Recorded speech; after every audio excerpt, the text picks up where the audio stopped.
si vous avez capturé du mail, vous n'êtes pas à poil. J'ai fait moi-même un lancement de produit il y a peu de temps, et pour vous donner un ordre d'idée, j'ai à peu près 6 euros de valeur par email. Les plateformes de rédaction classiques, à ce prix-là, il y a des princesses qui... Ouais, alors, parce que là, tu es en train de te faire un paquet d'ennemis. Sur le papier. Est-ce que tu as déjà lancé un site avec déjà genre 1000 euros de budget? Ouais. Ouais, Ouais, oui, quand même. Respecte-nous un minimum.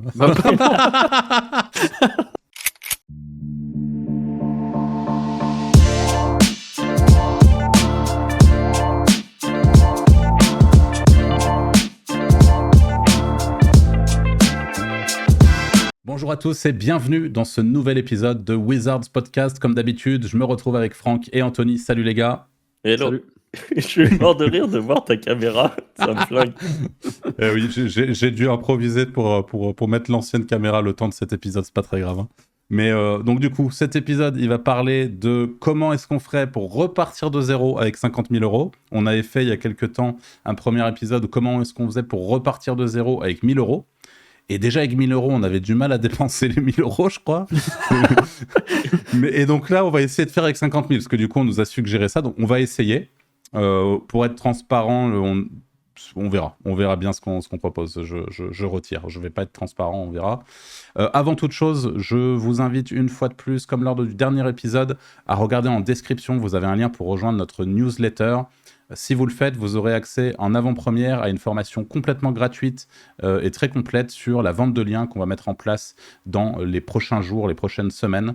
Enfin, ça va arriver très vite, si ce n'est pas déjà arrivé d'ailleurs, parce qu'on préenregistre les podcasts.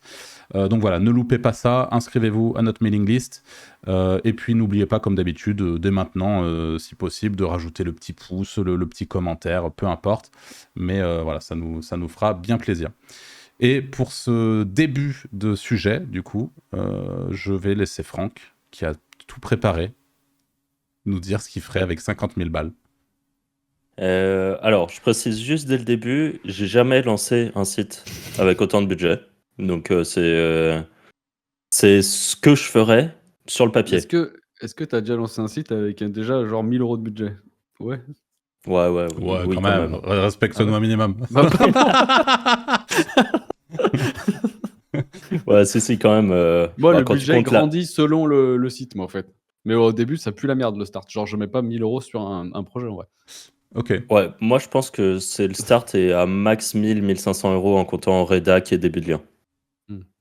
Et après, les petits trucs, nom de domaine et tout ça. Mais du coup, pour ceux qui ont écouté le premier épisode où on redémarrait avec 1000 euros, j'étais un turbo rat. Vraiment, je pense qu'à la fin, il me restait toujours au moins 500 balles. Donc voilà. Mais là, je ferais les choses différemment. 50K, enfin 50 000 euros, tu commences à avoir un beau budget et la possibilité de faire des choses assez conséquentes.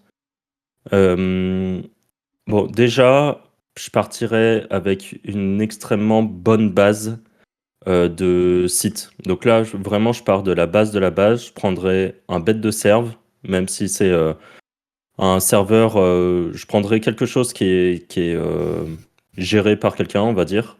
Pas moi qui gérerais ça. Quelque chose de hyper bien optimisé, très bon serveur, très rapide, tout ça. J'investirais là-dedans, alors que en général, moi, j'ai un bon serveur mutualisé. J'ai Easy Hoster que je trouve vraiment très très bien, qui gère beaucoup de choses et qui est très bien pour les nuls comme moi qui veulent pas qui veulent pas s'occuper de serveurs en général. Ça serait donc la base, et je partirais sur un très bon serveur géré par quelqu'un spécialisé là-dedans pour qu'il soit rapide. Le site en lui-même, je pense que je partirais sur quelque chose d'assez custom. Je réfléchirais très bien avant à toute la structure de mon site, comment je veux qu'il soit fait. Et je ferais designer un template custom. Je suis même pas sûr que je partirais sur du WordPress, moi ayant l'habitude quand même de bosser uniquement sur WordPress. Je dis ça, mais je sais pas, ça c'est quelque chose que je réfléchirais parce que WordPress, j'aime bien quand même, il y a possibilité de faire énormément de choses. Donc je dis ça. Soit je partirais sur un truc full custom, mais qui est difficilement modulable à l'avenir, je pense. Ou alors, je partirais sur un WordPress qui me laisserait des possibilités. Donc, un des deux, mais voilà. Le design, du coup, il serait complètement custom et je pense que je le ferais faire par quelqu'un qui est spécialisé dans les CRO. Donc tout ce qui est optimisation des conversions. Euh, voilà, j'apporterai mon petit grain de sel dedans parce que j'ai une base quand même, mais il y a des gens, ils sont juste spécialisés là-dedans. Ça coûte assez cher et je pense que là, le budget, il est déjà bien grignoté avec ce genre de truc. Euh, j'ai pas d'idée de budget, mais je pense qu'un bon template bien optimisé, je pense que tu tapes vite dans les 3-4 000 balles minimum. Moi, j'avais payé 7. Oula, 7. ouais. À mon avis, il y en a qui vont avoir les oreilles en sang là en t'écoutant. À mon avis, tu peux Moi, facilement j'avais tabler payé 7 pour 6 pages. sur un truc custom et tout. Si tu veux Enfin, faire 6 ça en templates différents. France, c'est quoi, 20K mini à mon avis, hein, 20, Par 25, contre, je hein. claque jamais 20K là-dedans, hein. Écoute, dites-nous en commentaire ce qu'il en est pour les professionnels du web Bah, qui vendent des sites à 20K, mais ah mais non, mais là, je dis c'est juste le template, c'est pas. ouais. Ouais, bon, écoute, je sais pas. En vrai, de toute façon, comme nous tous, hein, je sais pas trop les prix de ce genre Toi, de Anto, trucs. tu te dis, t'as mis 7000 balles, t'avais quoi dedans? 6 000, j'avais l'installation sur, enfin l'intégration sur Strapi et tout, le design de A à Z pour 6 pages différentes, PC mobile. Ok, En gros, offshore. ouais, semi-offshore. Grosso modo, c'était 500 € la version mobile, 500 € la version desktop par page. Ok, ok, d'accord. Bon, bah voilà, en tout cas, je partirai là-dessus. Je pense que c'est important, du coup, le CRO, de bien le réfléchir dès le début si tu pars sur un truc custom. Parce que, encore une fois, après, je pense que c'est un peu plus dur de venir moduler des nouvelles choses dessus.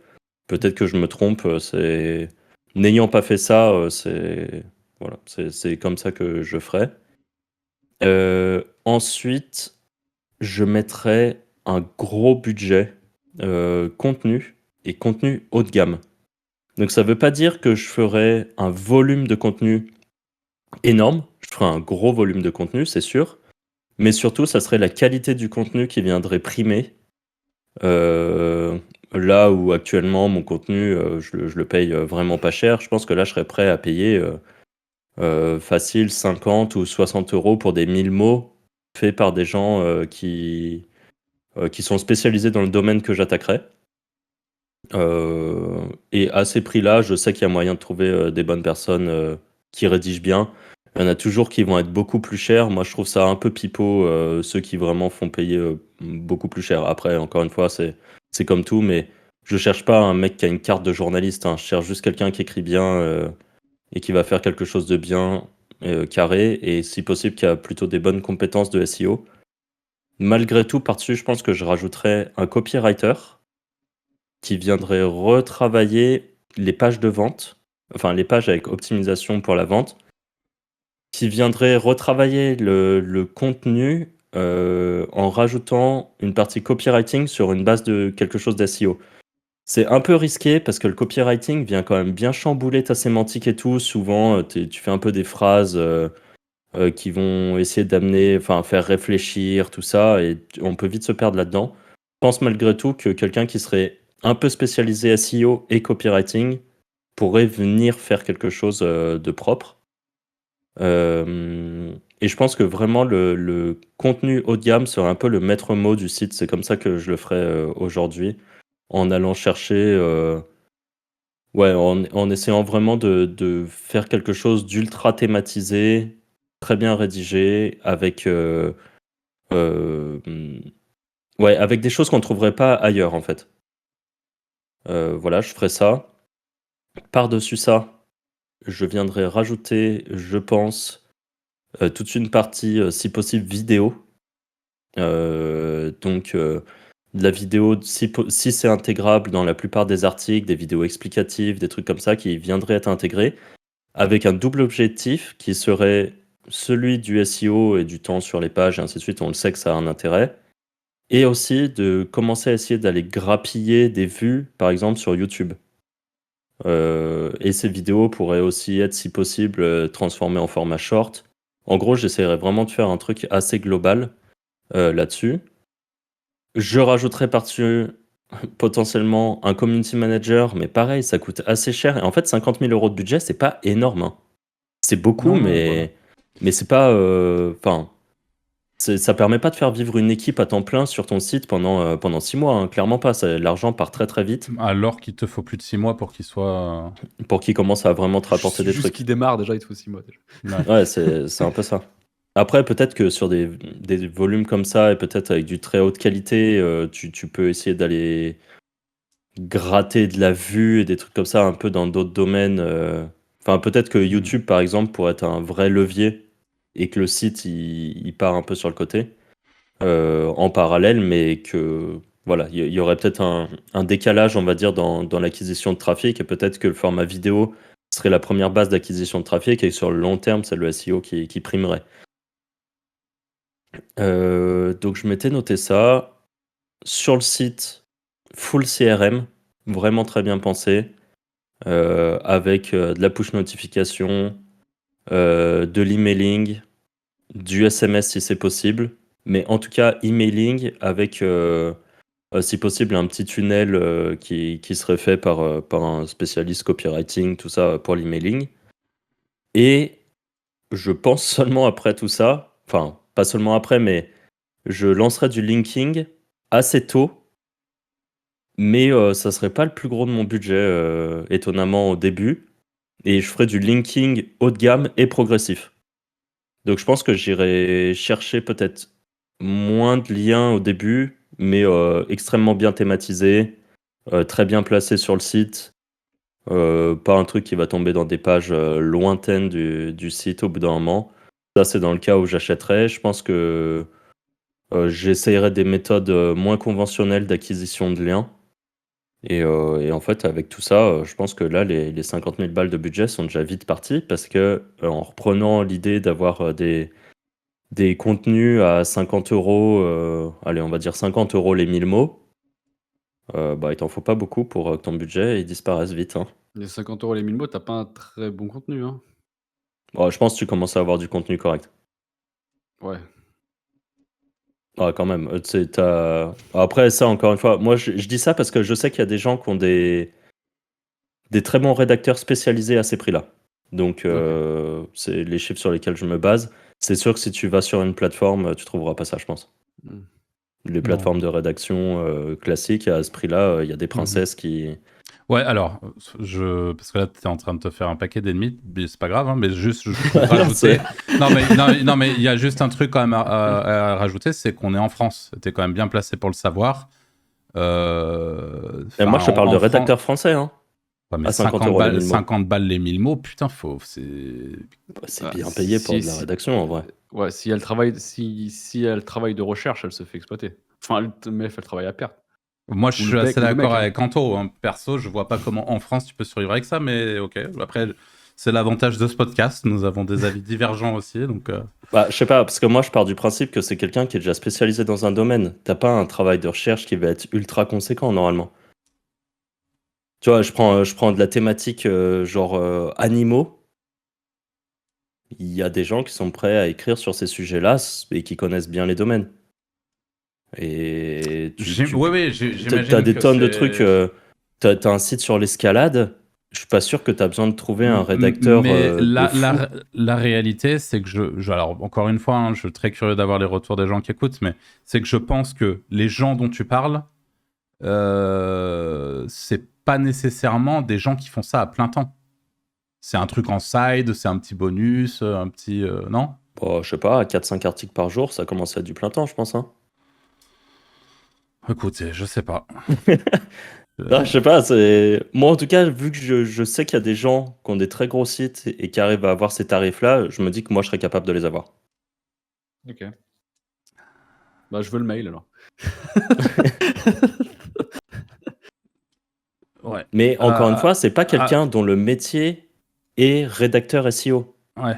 C'est quelqu'un dont le métier est à la base dans un domaine spécifique et qui après soit s'est reconverti dans la rédaction spécialisée dans ce domaine-là. Mais enfin voilà, après après peut-être que je me trompe et qu'il y a des détails que j'ai pas, hein. Non. En fait, avec du recul, moi c'est surtout je pense que c'est compliqué de trouver ce genre de deal avec des gens dont c'est vraiment le métier de manière ponctuelle, Par contre, sur du récurrent, en effet, Ah, par contre, oui, je ça serait partage du ton point de vue. récurrent. Moi, je veux pas Ouais. que le rédacteur il change à H24. Hein. Ok. Dac, t'as fait le tour, Francky? Ouais, j'ai déjà fait un bon tour, ouais, je pense. Bon. Tu veux y aller, Anto? Bah ouais, je ferais un peu comme Franck. Au final, je prendrais un très très bon hébergeur.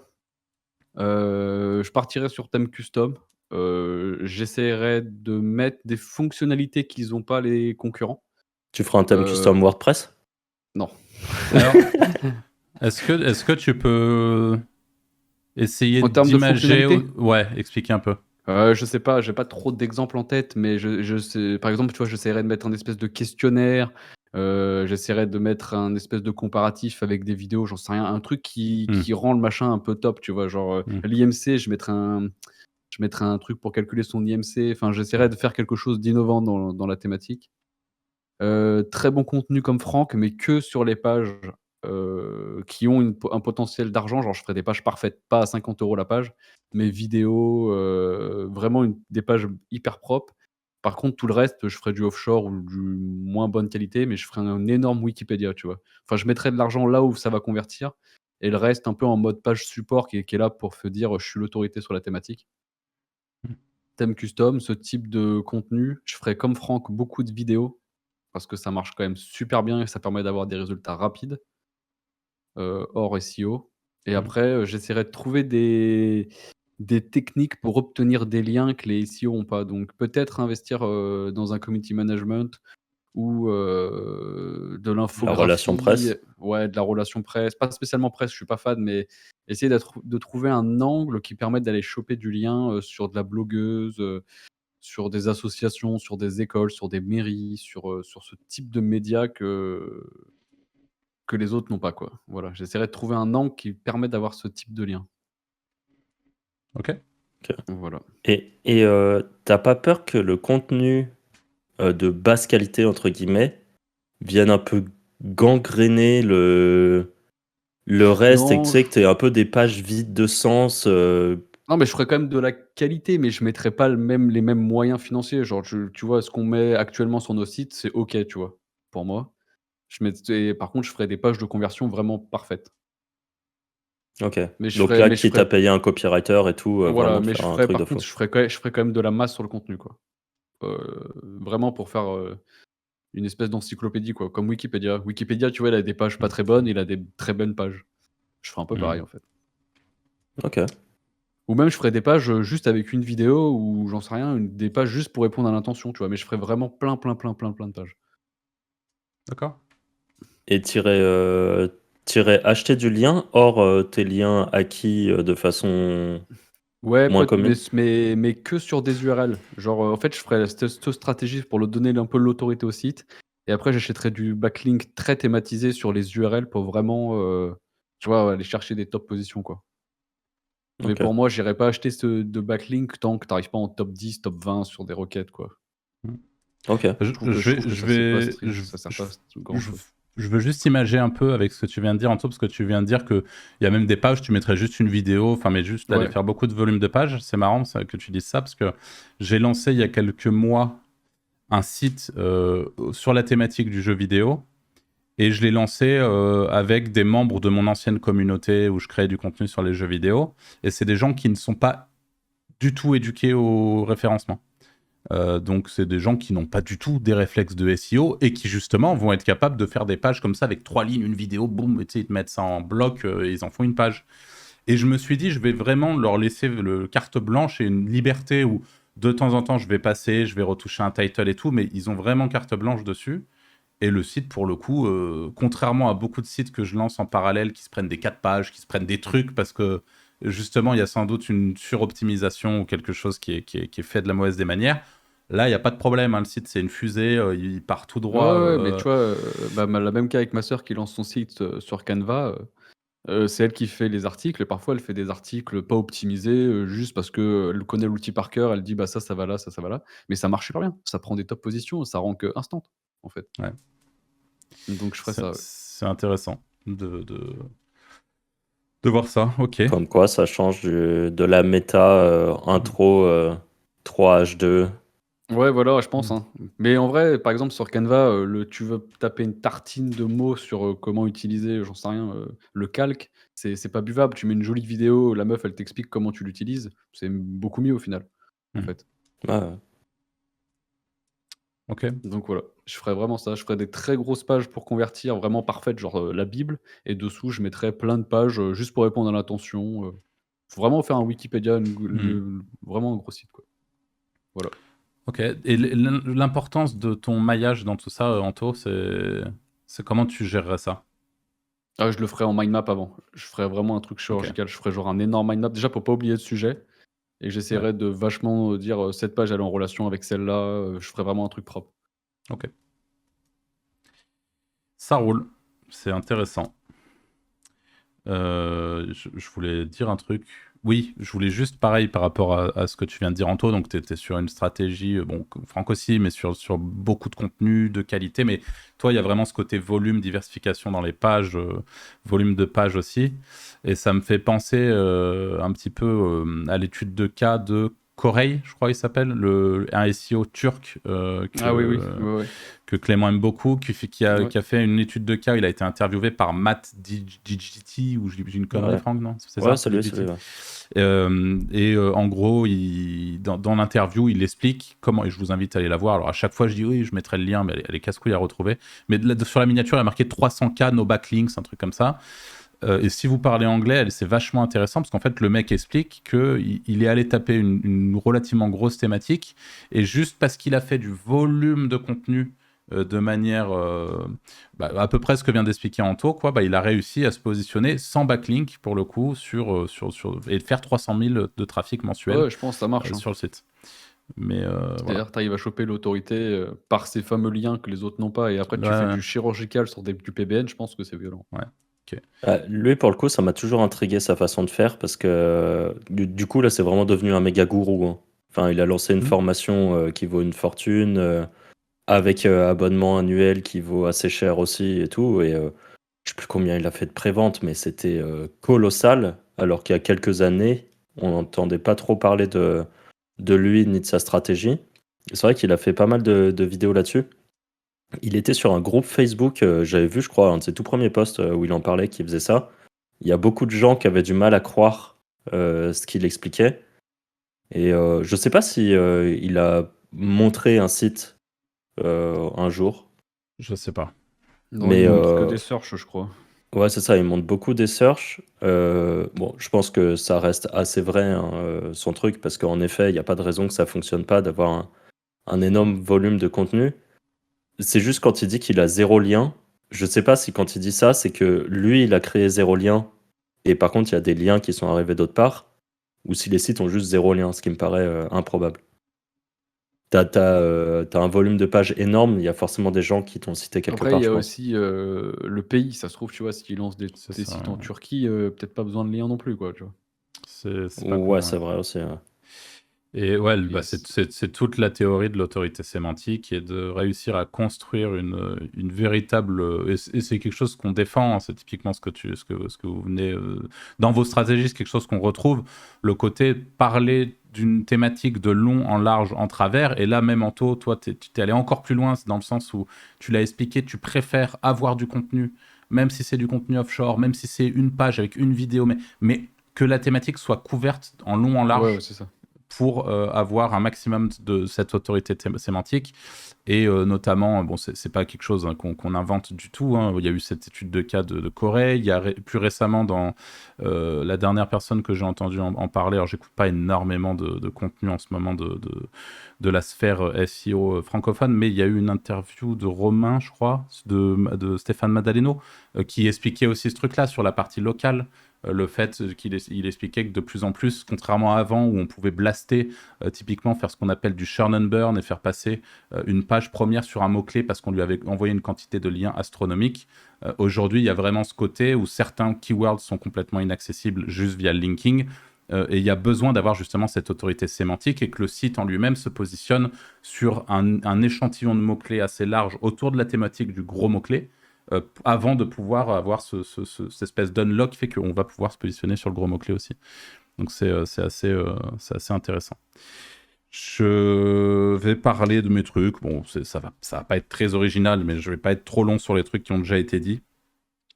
Moi, c'est un peu en vrac, mais en effet, comme vous, première chose, et là, c'est un truc vraiment, je le répète, mais c'est un truc dont je souffre un peu au quotidien sur la partie SEO, mais c'est que je galère vraiment à avoir des sites qui techniquement soient bons, sont bons. Je sais utiliser WordPress, mais concrètement, quand tu te mets à utiliser des builders sur WordPress, c'est rapidement C'est un l'enfer et enfer. tout. Donc, et ça se voit tout de suite, en fait. Aujourd'hui, plus que jamais, les perfs sont super importantes. Il y a eu beaucoup de tests. Des gens en parlent sur Twitter. On a notre pote Clément qui a reconstaté ça, qui a écouté tes conseils, Anto, et qui a fait des tests en spam HTML et qui a en effet constaté que ça s'indexait bien plus vite en HTML. Enfin, et c'est pas forcément lié à l'HTML, mais c'est lié aux performances, Ouais, en c'est tout juste cas. ça au final.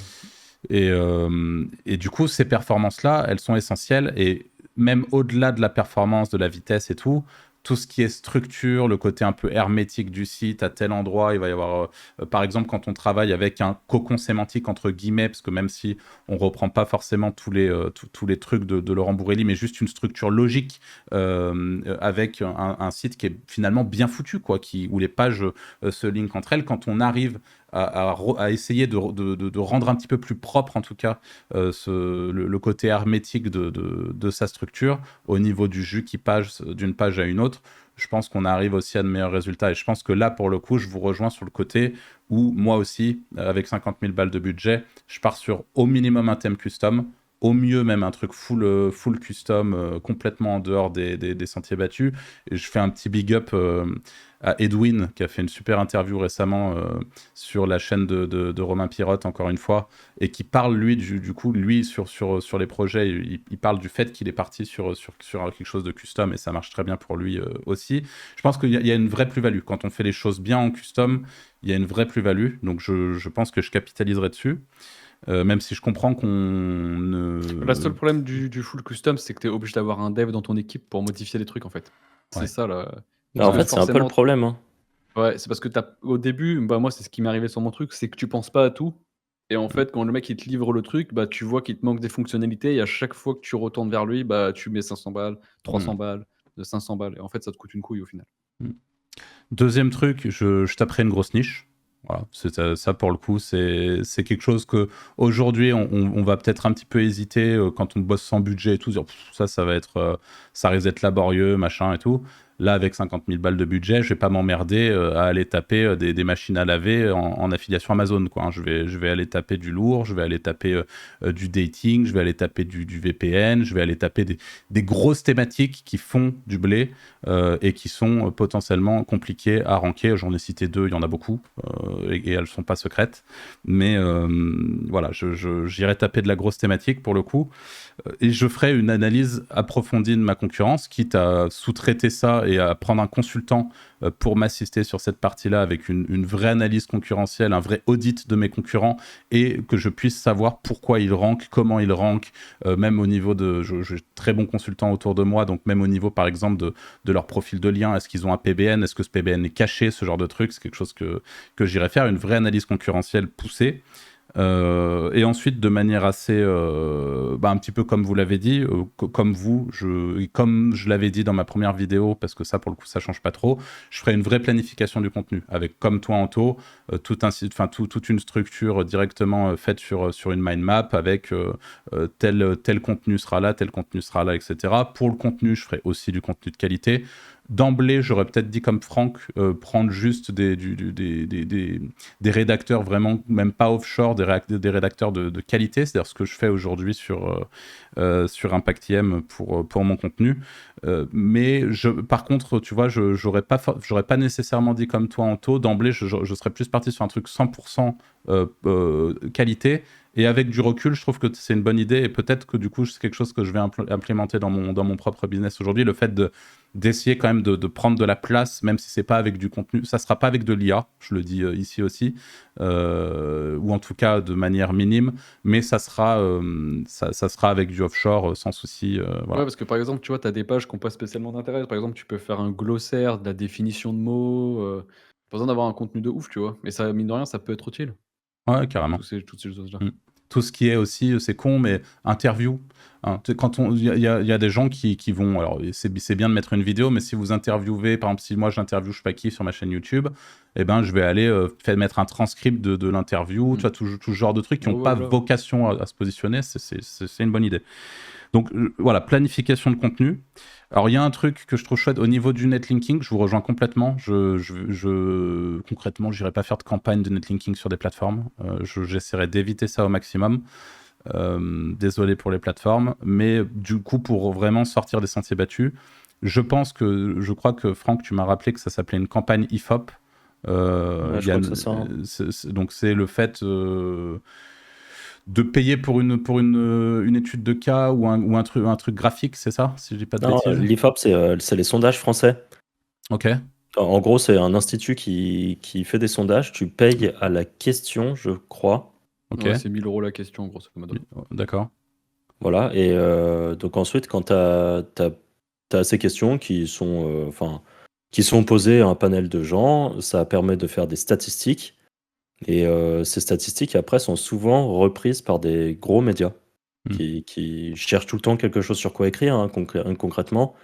Donc si tu fais un truc, un questionnaire qui peut intéresser du monde, ça sera repris.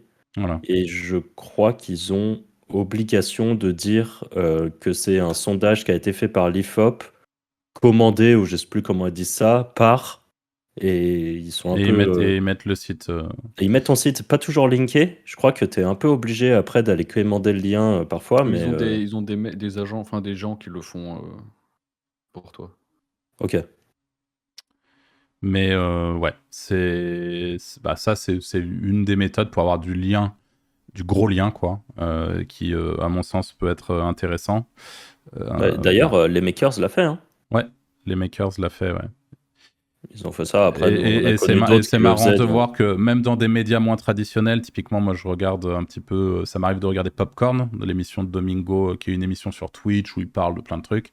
Et dans l'émission de Domingo, ils ont parlé des Makers, tu vois. Parce que justement, il y a eu ce truc-là. Donc en fait, même dans des médias plus traditionnels, même s'il n'y a pas de lien, c'est, tu vois, ils citent la source ça fait de la visibilité, ça fait du branding. Enfin, c'est quelque chose, ça coûte cher. On a dit 1 000 € la question. Mais c'est quelque chose qui peut être intéressant sur un projet conséquent. Je me paierai aussi, donc ça c'est sur la partie linking, et pour le reste de mes liens, je prendrai un bon SEO. Et quand je dis un bon SEO, c'est pas un mec qui sait acheter des liens sur les plateformes, c'est quelqu'un qui va vraiment aller poser du lien, je l'ai dit dans un précédent podcast, qui moi m'emmerde à aller poser sur du forum, mais très thématisé, vraiment du très bon lien, et du lien qui est globalement, et pas du lien encore une fois, achetable sur des plateformes. Voilà. Donc voilà comment je ferai pour la partie netlinking. Sur la partie ensuite payer alors ça je l'ai déjà dit, excellent matos. Bon, ça c'est assez logiquement, parce que si vous avez écouté le premier podcast sur le sujet, pour moi le projet serait forcément entouré par une chaîne YouTube, toute la partie contenu, réseaux sociaux autour du projet du site. Et donc là ça veut dire une bonne caméra. C'est con d'ailleurs, j'ai ma caméra éclatée au moment où je dis ça, mais une bonne caméra, un bon micro, voilà. Donc tout ça a aussi un coût. Je prendrai aussi un monteur vidéo pour tout le côté, à la fois le montage short, à la fois le montage de tout ce qui est lié justement à YouTube, avec voilà. Copywriter, tu l'as dit Franck, mais moi je prendrai un copywriter aussi, et pas forcément directement pour ce qui se passe sur le site, même si je pense que ça peut être intéressant pour des pages, tu l'as dit Anto, par exemple, des pages qui ont vocation à convertir et tout, ça peut être très intéressant. Mais typiquement, pour moi, ça va évidemment passer par de la capture mail aussi. Ça va passer par tout ce qu'il y a autour, mais de la capture mail. Et qui dit capture mail dit qu'aujourd'hui, quand vous capturez du mail, c'est quand même une bonne chose si vous êtes visible auprès de votre audience de manière régulière. Moi, aujourd'hui, dans mon cas, par exemple, c'est toutes les 2 semaines. Et j'ai quelqu'un qui s'occupe de mon mailing, parce que c'est pas nécessairement quelque chose dans lequel je suis excellent, de 1, et de 2, ça prend aussi du temps de réfléchir à ça. Et donc, c'est quelque chose que je délègue, et c'est quelque chose que je déléguerais également si je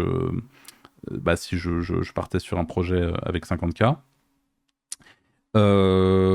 J'en ai déjà parlé, pareil, pas très original, mais je partirais, moi, forcément sur de l'infoproduit aujourd'hui.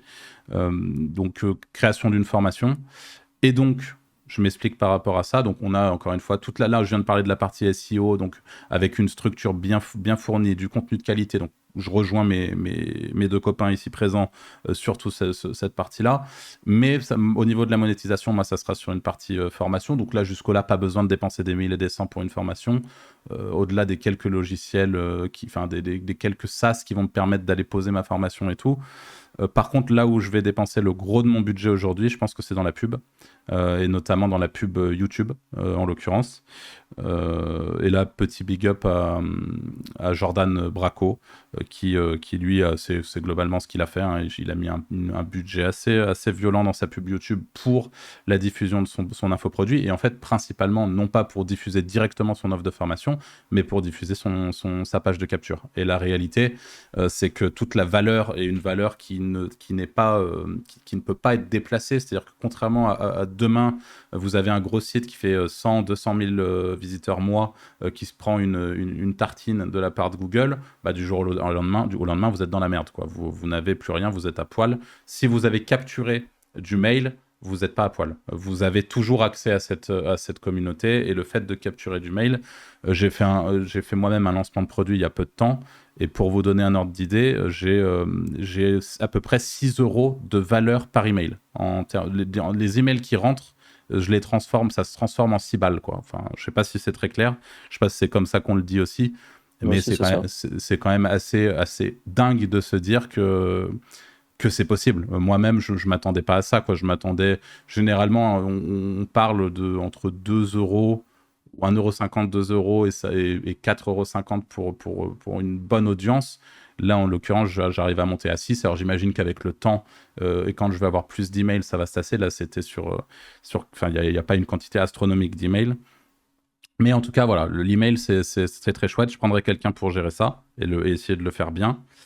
Et je m'assurerai d'en capturer le plus possible. Alors aujourd'hui, à l'heure actuelle, je n'ai pas nécessairement d'envie ou d'ambition dans mon propre projet de faire de la pub. Pas pour le moment en tout cas, pour plein de petites raisons. Par contre, aujourd'hui, est-ce que je prendrais quelqu'un, par exemple, dans le cadre d'un projet à 50K pour faire mon copywriting sur LinkedIn qui est un énorme boulevard, hein, pour justement faire tout ce qui est récupérer des emails, communiquer, etc. C'est pareil, il y a une manière de le faire. Et en fait, vous avez à chaque fois, vous avez parlé de community manager, je pense que c'est un peu ça, hein, c'est avoir quelqu'un qui va gérer, en l'occurrence, moi, ça serait mon image, sans doute, puisqu'à partir du moment où il y a un infoproduit derrière, c'est quand même mieux s'il y a quelqu'un derrière un infoproduit, ne serait-ce que pour l'image, l'expertise, la confiance aussi, et ça va bien sûr pouvoir influer sur le prix qu'on fait payer, etc. Mais ouais. Je pense que c'est à peu près comme ça que je ferais. Je pense que j'ai à peu près fait le tour. En gros, le gros du budget passera en pub, quoi. Enfin, une partie. Alors que nous, ça sera du contenu. Il y aurait du contenu, hein, de mon côté. Mais en gros, sur les 50K, il y aura au moins 25K de pub, quoi, dans l'idée. Ouais. Et pour revenir à ce que tu disais, on a utilisé le terme community manager, mais je viens de penser que c'est peut-être pas le meilleur terme. C'est des copywriters / ghostwriters en général. Et il y en a sur Twitter, il y en a beaucoup qui font ça pour des CEO de boîtes. Je vais prendre un truc au hasard, mais je pense que Yomi Denzel, c'est plus lui qui écrit sur ses réseaux sociaux. C'est pour donner lui un exemple, parce que voilà, il y en a d'autres. Et d'ailleurs, il y a des moments, tu vois un peu la patte du copywriter, et tu peux parfois voir plusieurs de ses clients potentiels qu'il a. Moi, il y a un moment, il y a un mec qui s'est lancé, et je me suis dit, tiens, lui, je suis sûr que son copywriter, c'est tel type. Parce que j'avais reconnu la façon d'écrire, en fait. Ouais. Et ça, sur tout ce qui est réseaux sociaux, donc Twitter, beaucoup. Et après, nous, on est actifs sur Twitter, donc on s'en rend compte. Mais en effet, sur LinkedIn, il y en a plein qui font ça, des CEO de boîtes, qui passent par un ghostwriter qui fait pour eux les trades, les trucs comme ça, qui vont générer beaucoup de volume pour le personal branding, quoi. Et le personal branding, on l'a déjà dit plusieurs fois, mais même si tu as une boîte qui fait du BTP, je pense qu'avoir le CEO qui a un personal branding, c'est intéressant. Enfin, on prend, encore une fois, en allant dans les extrêmes, je sais pas si Apple serait Apple aujourd'hui sans Steve Jobs, ou est-ce que Tesla serait Tesla aujourd'hui sans Elon Musk, et ainsi de suite. Évidemment, on peut toujours trouver des contre-exemples à tout, mais pense qu'avoir, par exemple, tu prends Eskimos, c'est Andrea, je crois, qui s'appelle le CEO, qui est très présent sur les réseaux sociaux, et je pense que ça a participé quand même à tout ça, quoi, à son ascension. Ouais. Enfin, à l'ascension de la boîte, en tout cas. Oui, non, clairement. Bah, on C'est- va prendre un autre exemple pour ça. Théo Koudak. Alors, je sais pas, c'est peut-être la boîte Ah s'appelle ouais. Koudak. Théo Lyon. Enfin, Oui, bref, Ouais, vous voyez de qui je parle? Ils ont une boîte qui s'appelle Koudak, ouais. Pareil. Et ça, c'est un business model qui est extrêmement présent côté anglophone. Donc, forcément, de toute façon, ce qui fonctionne côté anglophone finit tôt ou tard par marcher côté francophone dans 80% des cas. Et c'est le fait de documenter sa boîte de A à Z. Il y en a un autre, alors j'ai pas le nom en tête, mais il y en a un qui est en train de faire ça avec une boîte SMMA, c'est assez intéressant aussi, en ce moment, là, que j'ai vu passer sur un podcast. Mais c'est généralement, oui, c'est ce qui va créer vraiment une connexion, et on le sait aujourd'hui. Encore une fois, le plus important, enfin, quand on est sur ce genre de business, soit qu'on travaille avec du client sans qu'on est infopreneur et qu'on a quelque chose à vendre, ou ce genre de bise, c'est une force énorme d'avoir une proximité avec son audience, quoi. Et donc cette proximité-là, bah, c'est un très bon moyen de faire. Là, on a un pote en ce moment Amaury, qui est en train de documenter son lancement, où il a prévu en un an de faire 12 SaaS et de gagner 12 000 euros. C'est le 12 au cube, son projet, c'est assez chouette. Et il documente tout ça, en fait. Et dans son avancée, on le voit en train de créer ces trucs. Et pour le moment, c'est le tout début, donc il n'y a encore rien qui a pété, mais c'est vachement chouette. Si jamais à un moment ça explose et qu'il lance le SaaS de la décennie, et ben, tout sera documenté, etc., sur YouTube, accessible. Et c'est un modèle qui marche de mieux en mieux et qui est vachement chouette parce qu'il y a une vraie transparence. On peut s'attacher à la personne, et aujourd'hui, c'est comme ça que ça fonctionne généralement, quoi. ok. Et moi, je voulais rebondir sur un truc parce que dans tout ce qu'on a évoqué, à aucun moment on a parlé de d'IA. Enfin, d'ailleurs, toi, Arthur, tu l'as dit, tu mettrais pas d'IA dedans. Euh, pourquoi? Enfin, pourquoi pas d'IA, par exemple? Alors, moi, si je fais pas d'IA, c'est parce que j'ai un projet à 50 000 balles et que j'ai pas envie de le jeter à la poubelle, le projet. À partir du moment où il coûte 50 000 balles, et on l'a bien vu dans nos constructions différentes de stratégie, l'objectif, c'est qu'il y ait quelque chose qui tienne sur le long terme. Et là, ouais. aujourd'hui, il faut pas être naïf. L'IA, c'est chouette, ça fonctionne sur plein de cas. Il y a même des très grosses boîtes, des très gros médias. Et d'ailleurs, eux, ils ont le droit de le faire, et eux, je pense qu'ils prennent pas trop de risques à le faire. Des Clubic, des CNews, des machins, des gros médias qui font de l'IA et qui remplacent actuellement leurs rédacteurs par de l'IA, parce que la réalité, c'est qu'ils ont une telle autorité qu'ils jouent plus du tout dans la même cour que nous. Demain, vous lancez un nouveau projet. Si vous faites de l'IA, alors soit vous en faites en effet de manière en parcimonie, pourquoi pas, mais dans le cadre d'un projet à 50 000 balles, très clairement, je ne fais pas d'IA, parce que la réalité, c'est qu'on ne sait pas. Aujourd'hui, ok, l'IA fonctionne, l'IA peut marcher, il y a des sites, j'ai des sites, moi de mon côté, qui marchent, c'est pas astronomique, mais qui marchent depuis des années, depuis plus d'un an en tout cas, qui se sont pas fait péter la gueule, ne serait-ce que par le dernier update. Donc j'ai une manière de faire de l'IA qui fait que ça peut tenir dans le temps, etc. Mais paradoxalement, jamais de la vie, sur un projet à 50 000 balles, je risque de mettre de l'IA sur mon site. C'est du suicide. J'ai pas envie de niquer un site qui m'a coûté 50 000 balles. Et pour le coup, aujourd'hui, on ne sait pas si l'IA, dans 2 ans, 3 ans, peut-être que ça sera, tous les sites qui auront fait de l'IA auront été balayés d'une main parce que ça va plus, quoi. Donc même si j'en doute, risque zéro, je préfère éviter. Ok, même pour les petits contenus, même pour les Alors, trucs à terme, de volume. si tu veux si tu veux un peu de précision, je pense qu'à terme, c'est-à-dire au bout de, je pense au bout de entre 6 mois et 1 an, si le site commence à générer du trafic et que il évolue à la hauteur de ses ambitions, c'est-à-dire qu'il y a vraiment une courbe croissante qui fait que là, mettre du bon contenu IA au milieu du contenu qui soit offshore ou du contenu qualitatif écrit par un rédacteur francophone, là, ça se fait. Pour moi, il n'y a pas de souci à se faire. Et même si demain il y a un problème, c'est pas tout qui va se faire péter la gueule parce qu'il y a eu un peu d'IA au milieu d'un contenu, au milieu de contenu. Par contre, ce qui est important à mes yeux, c'est de diluer, c'est de pas être en 100% IA ou de pas faire de switch en 100% IA à partir du moment où justement ça marche. Mais quoi qu'il en soit, je pense que moi j'attendrais que le site ait du trafic et déjà une certaine patate quoi, avant d'aller faire un petit peu d'IA. Mais en effet, pour du contenu, comme l'a dit Anto, du contenu sur le côté, qui vont apporter un petit peu de valeur, mais sans forcément être dans la suroptimisation en permanence, etc. Ça peut complètement le faire, mais pas faire que ça. Ok. Anto, pareil, pour un même point de Ouais. vue là-dessus. Je ferais pas spécialement d'IA, mais je m'en servirais pour, enfin je mettrais pas de l'IA brute, mais je m'en servirais pour faire des plans de rédac ou pour mettre de l'info pas spécialement intéressante. Par exemple, tu vois, sur de la définition, comme je disais tout à l'heure, ou du glossaire, sur des trucs où, tu vois, il y a pas de valeur ajoutée de le faire rédiger, en fait. Ah, ok. Parce qu'une Ok. définition, par exemple, sur j'en sais rien, tu fais un site sur le marketing, une définition B2B, que ce soit un rédac ou ChatGPT, il y a pas vraiment de diff, quoi. Et toi, Franck? Ouais, moi j'en mettrais 0. Mais bon, moi j'en utilise déjà très peu, donc Mhm. ça change pas. Pareil, c'est une histoire de prise de risque.